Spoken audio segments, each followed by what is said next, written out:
저는 오늘 고난에 대해서 여러분들과 나누어 보려고 합니다. 고통에 대해서 나누어 보려고 합니다. 여러 가지로 미흡한 제가 고통의 문제를 논한다는 게 쉽지 않은 일이지만 하나님의 말씀의 근거 안에서 이 고통의 문제를 다뤄보고자 합니다.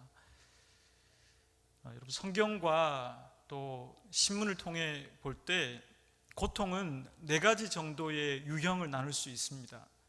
첫 번째 고통은요, 우리가 지은 죄로 말미암아 찾아오는 고통의 문제입니다. 예를 들면 노아의 홍수와 같은 것은 인간의 죄과 관영함으로 말미암아 하나님이 우리에게 주신 고통의 문제였습니다. 이스라엘 백성들이 430년 동안이나 광야 생활을 했던 것도 하나님과 이스라엘 사이에 맺었던 언약을 진지하게 지키지 않음으로 말미암아 하나님이 내려주시는 고통이었습니다. 이스라엘 역사상 가장 어려웠던 바벨론 유수 70년은 하나님이 아니라 다른 우상을 섬김으로 말미암아 하나님이 인간에게 내리신 처참한, 이스라엘 역사상 가장 처참한 고통의 문제였습니다. 이처럼 첫 번째 고통의 유형은 인간의 죄로 말미암은 고통입니다. 두 번째 유형은요, 참 난해한데 욥의 고통의 문제입니다. 의인이 당하는 고통의 문제인 것이죠. 여러분, 욥기를 자세히 읽어보면 욥은 아무 죄가 없었습니다. 오히려 죄가 있다고 말하는 친구들의 말이 잘못된 말이었죠. 그러니까 까닭 없이 의인이 당하는 고난의 문제도 있다는 것이죠. 이 두 번째 유형입니다. 세 번째 유형은 욥의 고난의 문제가 해결되는 하나의 단서와도 같은데 예수 그리스도의 고난의 문제인 것이죠. 예수 그리스도는 의인인데 욥 같은 그런 고난이 아니라 누군가를 위해서 대속하기 위해서 의인이 당하는 대속적 차원의 고통의 문제, 아주 수준 높은 고통의 문제입니다. 근데 여러분, 이것만 있냐? 그렇지 않습니다. 사회가 갖고 있는 구조적 악과 모순 때문에 선량한 사람들이 당하는 고통도 있습니다. 예를 한번 들어볼까요? 지난 7월 28일 환경청과 기상청에서 2020년 한국의 기후변화 평가 보고서를 발표했습니다. 이 보고서에 따르면 우리나라의 기온이 상승하는 온난화의 그 온도가 전 세계의 평균치보다 1.9배에서 2.6배 빠르다고 합니다. 여러분, 이런 우리나라의 기후변화에 둔감한 이런 정책은 어떤 일을 낳고 있냐면요, 도시에서는 점점 더 덥기 때문에 에어컨을 틀 수밖에 없고, 그 가운데 수많은 자동차들이 운행되고 있고, 그 가운데 이산화탄소와 많은 질소산화물들이 배출되고 있습니다. 그 고통을 누가 겪고 있냐? 시골에 가면 농사를 짓는 농부들이 한여름에, 예전에는 그렇지 않았는데 너무 더워서 농번기에 농사를 지을 수 없는 고통의 문제를 여실히 겪고 있습니다. 그리고 에어컨조차 틀 수 없는 가난한 자들이 이런 사회의 구조적 모순과 때로는 악 때문에 겪는 고통의 문제도 있습니다. 그럼 여러분, 오늘 성경에 나오는 이스라엘 백성들이 겪고 있는 그 고통의 문제는 어떤 유형에 가까울까요? 첫 번째 유형에 가깝다고 볼 수 있습니다. 그러니까 죄인이 자신들의 죄의 결과로 말미암아 겪는 고통의 유형인 것이죠. 여러분, 이들은 아브라함과 하나님이 맺었던 그 언약의 후손들입니다. 하나님이 아브라함에게 언약을 주셨어요. 네가 본토 친척 아비 집을 떠나면 내가 너를 큰 민족을 이루게 하고 너에게 복이 되게 하겠다, 이런 약속을 주셨잖아요. 근데 그 이후로 아브라함, 이삭, 야곱에 이르기까지 이스라엘 백성들은 그 언약에 대해서 진지하게 답하지 못했습니다. 결국 그들은 그 결과로 말미암아 이집트 땅에서 그 파라오 황제의 고된 노역을 겪는 고통의 문제를 겪게 된 것이죠. 그럼 여러분, 우리가 겪고 있는 지금 이 코로나 팬데믹의 현실은 어떤 고통의 유형일까요?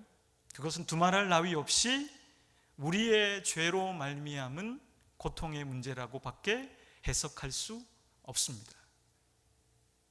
저는 개인적으로 제가 섬기고 있는, 지금 오늘 아이들이 지금 뒤에도 와 있는데요, 6개월 만에 교회 왔다고 하더라고요. 아까 안내할 때 보니까. 아이들에게 저는 미안합니다, 어른으로서.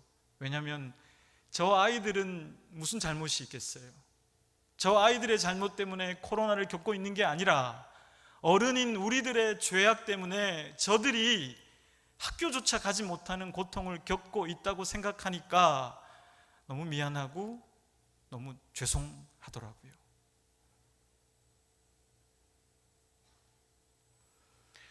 저는 오늘 이스라엘 백성들이 또 하나님과의 관계 안에서 이 죄로 말미암은 고통의 문제에서 어떻게 극복해 나갔고 그 가운데 하나님은 무엇을 하고 계신지를 살펴보고자 합니다. 하나님은 침묵하신 것 같은데, 여러분, 하나님의 언어는 침묵이잖아요. 답답합니다. 하나님과 대화하는 일이 저는 제일 답답해요. 왜 이렇게 침묵만 하시는지. 그런데 그 하나님의 언어가 바로 침묵이라고 하는 것일 텐데, 그 침묵이 아니라 우리에게 무엇을 말씀하시고 계신지 저는 세 단계로 오로지 성경에 근거해서 생각해 보고자 합니다. 23절 말씀 제가 읽도록 하겠습니다. 여러 해 후에 애굽 왕은 죽었고 이스라엘 자손은 고된 노동으로 말미암아 탄식하며 부르짖으니 그 고된 노동으로 말미암아 부르짖는 소리가 하나님께 상달된지라. 아멘. 여러분, 첫 번째 우리가 하나님의 흔적, 하나님의 침묵을 살필 수 있는 대목이 있습니다. 함께 따라해 보도록 하겠습니다. 탄식하며 부르짖으니. 여러분, 여기서 탄식했다는 이 말은요, 원어적으로 보면 좀 더 의미를 살린다면 신음했다는 거예요. 여러분, 사람이 여기서 말하는 신음했다는 거는 육체적으로 너무 아파가지고 견딜 수 없을 때 내는 소리를 뜻해요. 제가 돌아가신 할머니께서 마지막에 많이 아프셨는데 할머니께 가보니까 그 신음 소리를 내시는데 참 너무 가슴이 아프더라고요. 여러분, 인간이 너무나 고통스러울 때 내는 지금 그 소리라는 뜻이에요, 이게. 여러분, 무슨 고통의 문제였나요? 출애굽기 1장을 보면 이스라엘 백성들이 당하는 고통이 점진적으로 확대되는 걸 알 수 있어요. 첫 번째는 파라오의 리암색과 비돔이라는 궁전을 짓는 데 이용되는 거였어요, 노동 현장에. 근데 그래도 이스라엘 백성들이 통제가 안 되니까 나중에는 별의별 일을 다 시킵니다. 농사일, 벽돌을 굽는 일, 흙을 이기는 일까지. 그래도 통제가 안 되니까 히브리 산파에게 남자아이면 바로 죽이라고 명령합니다. 다행히 시브라와 부하의 믿음으로 말미암아 그 죽음을 면하게 되죠. 근데 여기서 끝나는 게 아니라 아예 명령을 내립니다. 남자아이면 나일강에 던져버려라. 이게 점층적으로 얼마나 큰 고통이었겠어요. 그런 고통의 문제를 겪는 그들의 입에서 터져나온 소리가 뭐였다고요? 앓는 소리였다는 거예요. 자연스러운 인간의 반응이죠. 그리고 부르짖었다고 되어 있습니다. 여러분, 이 부르짖었다는 말의 번역은요, 오히려 좀 더 정확하게 원어의 뜻을 살린다면 통곡했다라고 말할 수 있어요. 그러니까 너무 아파가지고 신음소리를 내다가 안 되니까 이제 통곡하는 거예요. 너무 아파서, 너무 힘들어서, 이 고통의 문제가 너무 괴롭기 때문에. 제가 좋아하는 목사님 중에 서울 다드림교회 김병년 목사님이라고 계십니다. 개인적으로는 대학 때 이제 저의 그 대학생 선교회에 또 훌륭한 그 대표 간사님이기도 하셨던 분이신데, 이분이 다드림 교회를 개척하고 목회를 한참 하던 중에 10년 전에 부인 되시는 사모님께서 셋째를 낳고 나서 그 다음날 뇌경색을 앓게 됩니다.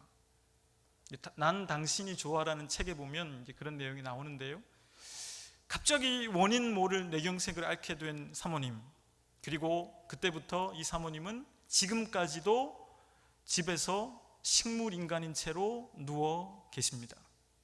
김병년 목사님은 세 아이의 아빠로 한 교회를 책임지는 담임 목회자로 아내를 돌보며 목사로 살아가고 계십니다. 근데 그분이 사실 저도 좀 공감이 가는데, 저도 통성기도를 잘 못해요. 저도 좀 그런 유형이에요. 오늘 기도회가 걱정이 되는데 근데 그 김병년 목사님도 저랑 생각이 비슷하셨나 봐요. 아니, 왜 통성기도를 하는지 모르겠다. 조용히 기도해도 하나님과 대화하기가 쉽지 않은데 뭘 그렇게 꾀꾀 고함을 지르냐, 이렇게 생각하셨던 거예요. 그럴 수 있어요. 충분히 이해갑니다. 그런데 이분이 본인의 부인 사모님께서 원인 모를 뇌경색으로 10년째 누워 있으니까 자기 입에서 그런 기도가 튀어나와 버린 거예요. 자기도 모르게 부르짖는 기도가 나왔다는 거예요. 제가 참 은혜를 받았어요. 그래. 여러분, 이스라엘 백성들이 지금 하는 기도는 그런 기도인 거예요. 자기의 이기심을 위해서 뭘 달라고 부르짖는 게 아니라 어쩔 수 없이 고통의 문제를 겪다가 마음에서 터져 나와 버리는 신음소리와 통곡소리였던 것이죠.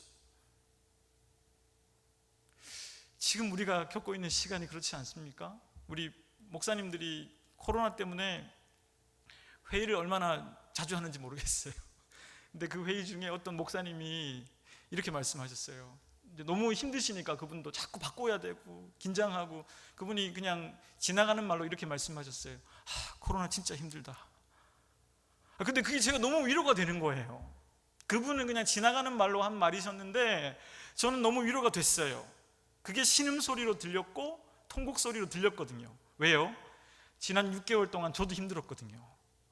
이거 교육부는 계속 바뀌었다가 바뀌어야 되고 또 바뀌어야 되고, 그게 그걸 대처한다는 게 참 힘들더라고요. 제 입에서 터져 나온 말도 그거였어요. 참 힘들다, 코로나. 자, 그럼 여러분, 통곡소리를 낼 수밖에 없고 부르짖을 수밖에 없고 탄식할 수밖에 없는 그 가운데 하나님은 도대체 뭐 하고 계신 거예요? 하나님은 왜 침묵하고 계시죠? 하나님은 뭐 하시는 거예요?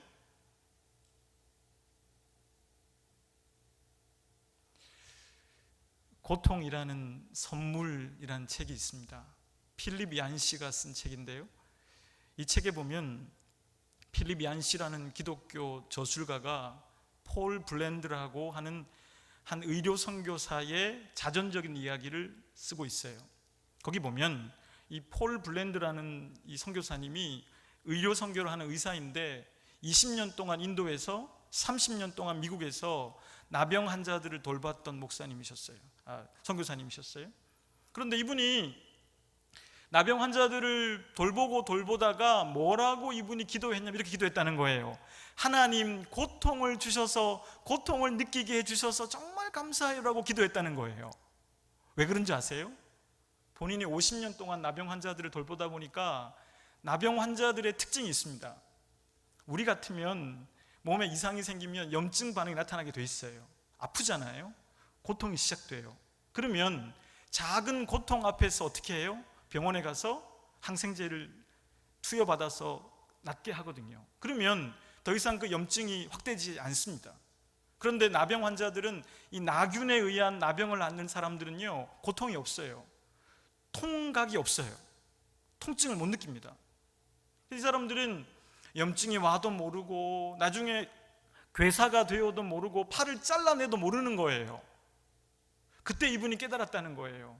하나님, 고통을 느끼게 해주셔서 감사해요. 여러분, 이스라엘 백성들이 이러한 처참한 고통 앞에서 고통을 느끼고 부르짖을 수 있었다는 것은 무엇을 뜻할까요? 하나님이 침묵하고 계신 게 아니라 하나님이 그들 속에 인재해 계셔서 실제적으로 함께하고 계셔서 그들이 통증을 느끼고 그들이 부르짖을 수 있을 만큼은 남겨두셨다는 걸 뜻합니다. 여러분, 진짜 아프면 말을 못해요. 진짜 아프면, 죽을 것 같으면 기도 안 나옵니다. 그런데 이스라엘 백성들이 탄식하고 신음소리를 내고 통곡할 수 있었다는 것은 무슨 뜻일까요? 하나님의 언약이 여전히 그들에게 주어져 있고 살아 있다는 걸 뜻합니다. 사랑하는 여러분, 여러분들 통증을 느끼고 계시잖아요. 여러분들 입에서 기도가 터져 나오고 있잖아요. 근데 그게 무슨 의미라고요? 하나님의 침묵이 아니라 여러분들이 하나님을 찾을 수 있고 하나님의 언약이 여전히 여러분들과 함께하고 있음을 반증하는 하나님의 사랑의 징표라고 하는 것입니다. 본문 24절의 말씀입니다. 하나님이 그들의 고통 소리를 들으시고 하나님이 아브라함과 이삭과 야곱에게 세운 언약을 기억하사. 한번 따라해 보겠습니다. 언약을 기억하사. 여러분, 저는 이 두 번째 장면에서 하나님이 뭐하고 계신지가 좀 더 느껴졌습니다. 여러분, 여기서 기억하다는 이 히브리어는 자카르라고 하는 단어를 쓰는데요, 이 단어는 잊어버렸다가 다시 기억하고 되살리는 게 아니에요. 의미가 그런 의미가 아니라 이 단어의 의미는 마음속에 계속 두고 있음을 뜻해요. 하나님이 이스라엘 백성들과 맺은 언약을 잊어버린 게 아니라 마음에 두고 계시다가 이스라엘 백성들이 아파할 수 있는 시간을 주시고 고통을 허용하시고 그들이 부르짖고 그들이 신음소리를 낼 때 그때 뭐 하셨다고요? 그 언약을 기억하셨다는 거예요. 마음속에 두고 있었던 것을 다시 생각하고 다시 활성화시켰다는 뜻입니다. 잊어버렸던 게 아니라.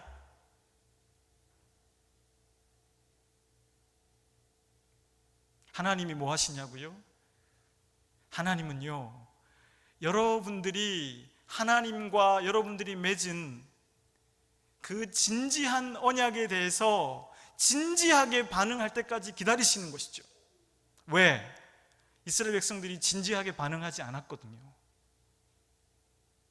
굉장히 피상적으로 반응하고 굉장히 나약했고 굉장히 자기들의 유불리에 따라서 바뀌는 믿음이었잖아요.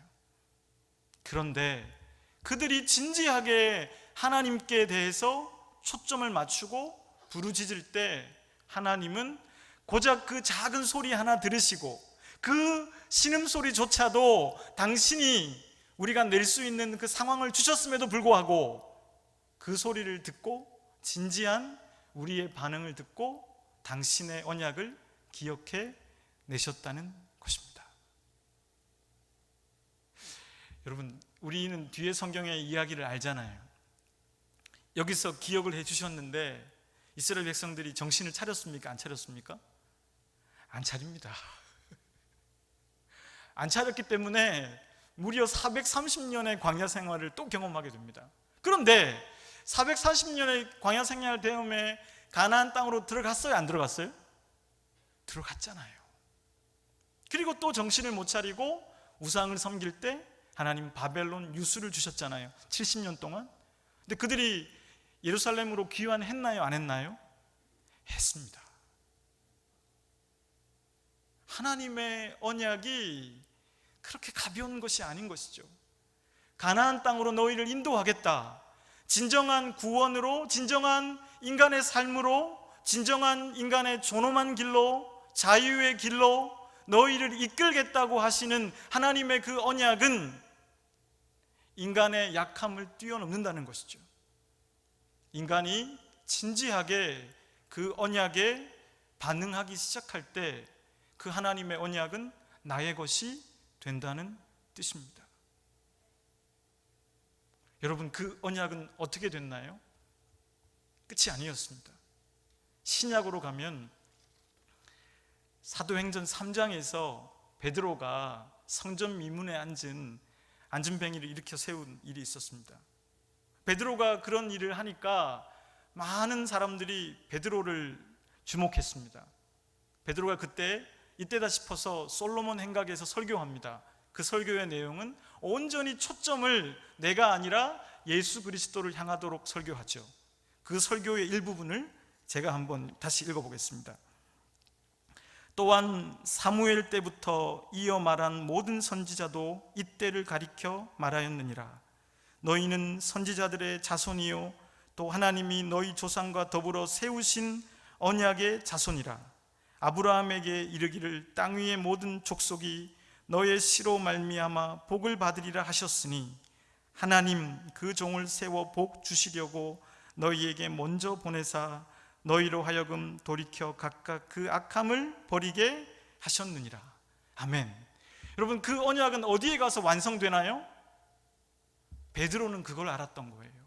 그 언약이 모세 이후의 모든 선지자들의 외침과 많은 사무엘 이후의 선지자들의 외침이 예수 그리스도께 와서, 심지어 아브라함과 맺었던 언약이 예수 그리스도께 와서 완성됐음을 알게 되었던 것이죠.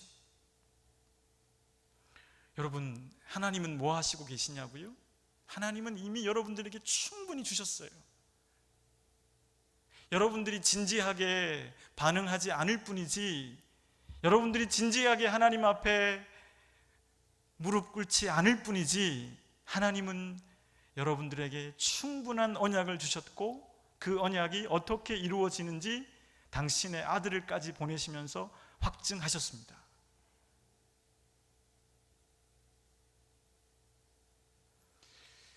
어느 한 분이 저와 1대1로 신방을 하는데 이렇게 말씀하셨습니다. 목사님, 제가 지금 암 투병 중인 인생의 마지막을 보내고 있는 아버님을 간호하고 있는데 그분이 참 제가 보기에는 상당히 지적이고 상당히 훌륭한 분으로 보여지는 분인데 그 다음 말이 참 너무 절절했습니다. 목사님, 제가 아버님 돌보는 걸 잘 할 수 있을 줄 알았어요.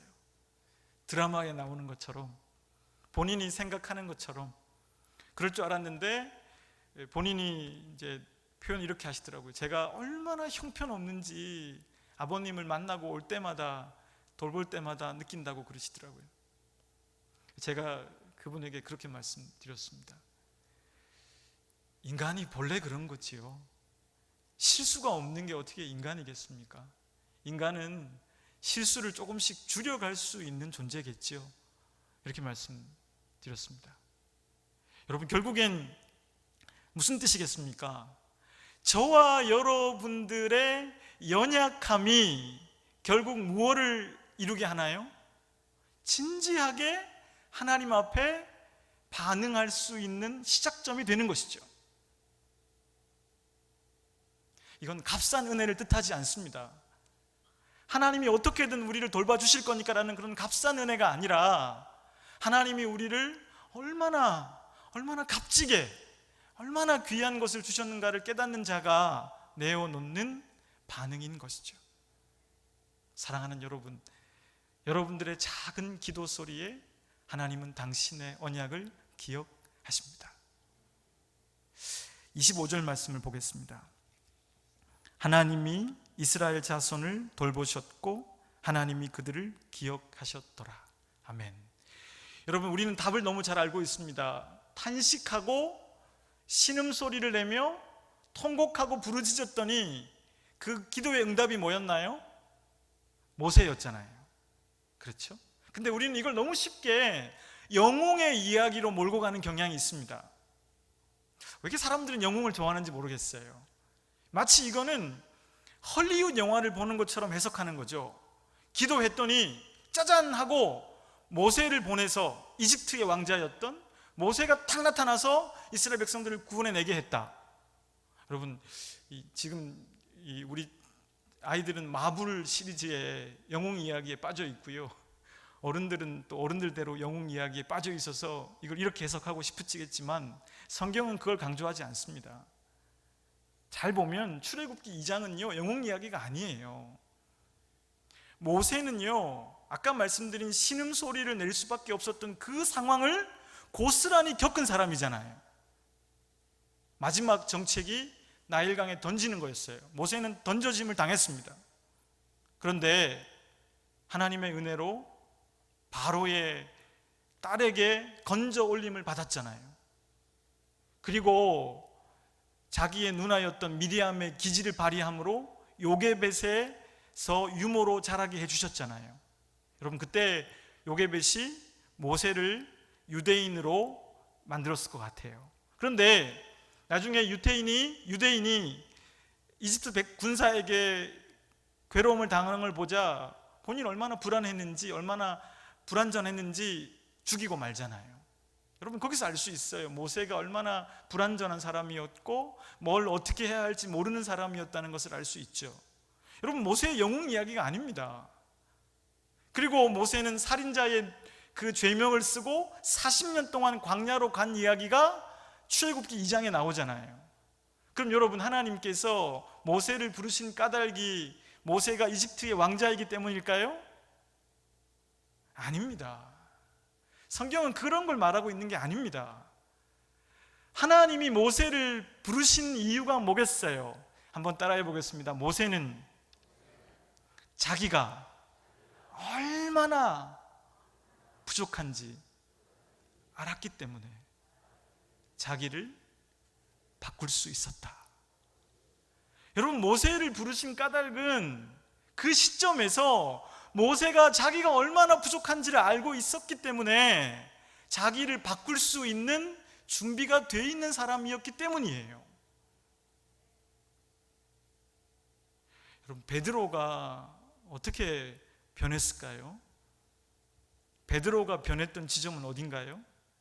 여러분 베드로는 맨날 큰 소리 치던 사람이었어요.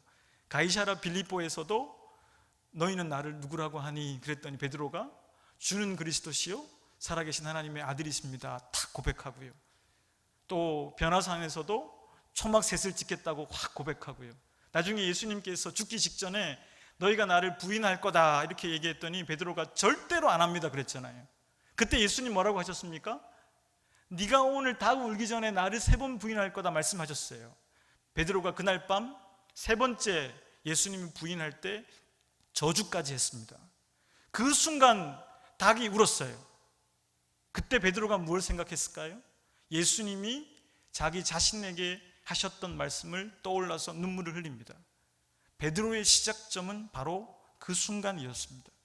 내가 얼마나 말도 안 되는 형편없는 인간인지를 깨닫는 순간 그는 변할 수 있고 자기를 바꿀 수 있는 기회를 얻게 된 것이죠.